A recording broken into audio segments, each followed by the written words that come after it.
Kim near eto sa abogado.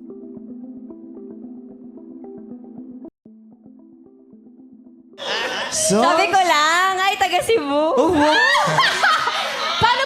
Trending sa X social media platform ang napusuan ni Michelle D na kadate na si Oliver Moeller sa Especially For You segment ng It's Showtime. Marami rin ang na-curious sa searcher from Cebu na isang Piolo Pascual lookalike at isang abogado. Sa una, noindang naman si Michelle sa naging mensahe sa kanya ng simpatikong attorney sa wikang Bisaya. Isinalin ito ni Kim sa Tagalog na ang ibig sabihin ay I love you.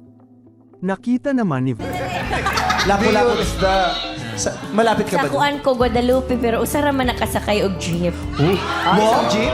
Vice ganda ang kilig ni Kim sa mensahe ng contestant kay Michelle kaya sinabihan niya itong ang bilis makamove on na ang tinutukoy ay ang romantic dalliance nito sa tambalang Kim Pao.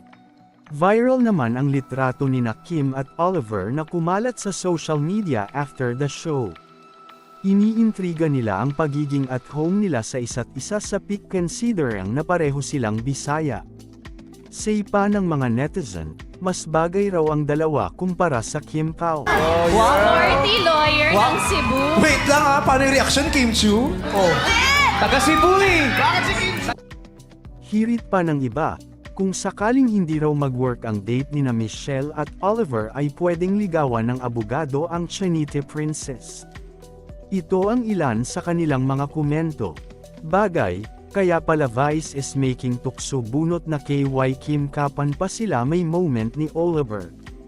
But ang dikit, HMMMM pareho pang naka-white, true, di gay kla. Bagay sila din pogi hawig kay Piolo, at abogado pa. Yan kasi hindi taga showbiz. True attorney ipaglaban mo AGDC Kim kung AYW ni Pao. Kung hindi man mag-work si Michelle at si Oliver, pwede bang si Kim Chu na lang?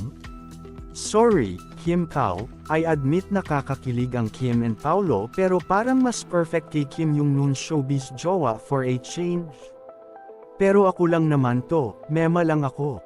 True pang kilig lang talaga si Paolo pero kung pang forever ang hanap mas okay si Oliver. Ako na kinilig kina Kim and Oliver, why not diba? Parang match nga sila at per-eho silang from Visayas, and I like someone mature and secured for Kimi. Wag na showbiz, deserve na yung mga ganyan.